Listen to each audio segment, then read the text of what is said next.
Kumusta tatay mo? Wala pang update.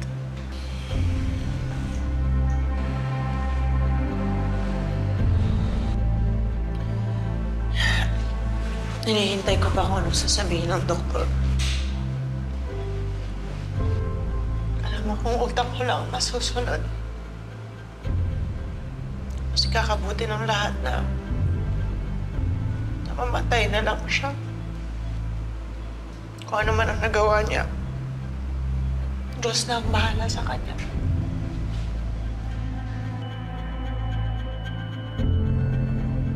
Pero nandito pa rin sa puso ko yung pangako ko kay Mom na mamahalin ko siya at hindi ko siya pababayaan.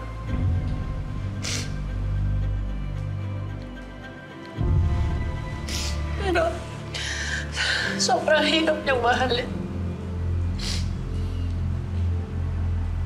Pero kung ito, cross na kailangan kong pasanin, tatanggapin ko siya.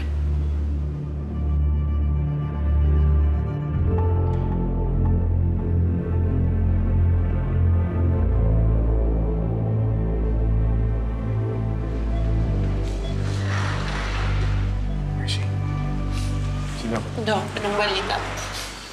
Naalis na namin yung balang bumaon sa ulo niya. And fortunately, it is a narrow projectile and a few of his brain tissues were damaged. At the moment, he has a 70% chance of recovering from his coma. At kung sakasakali man na magising siya from coma, i-expect natin na magkakaroon siya ng localized memory loss. At i-expect din natin na magkakaroon siya ng pagbabago sa kanyang personalidad at pag-uugali. Gaano katagal bago siya gumaling at kailan siya magigising? Well, depende yan sa katawan at kalusugan ni Judge. Pwedeng sa loob ng 1 hanggang 2 linggo, pwede rin umabot ng taon. As a doctor, I can only give medications for his brain to heal itself. Okay. Thank you. Thank you. Mercy. Magpahinga ka muna. Sasamahan ko si Brando. Babantay kami sa paligid. Hindi mo na kailangan gawin yun, Abra. Hindi ko naman ito ginagawa para kay Judge eh. Parehas pa rin ang paninindigan ko.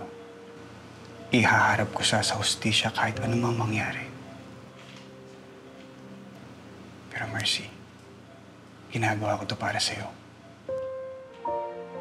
Para kay Fatima. Para sa inyong dalawa. I'm sorry, Abra, pinagdudahan kita.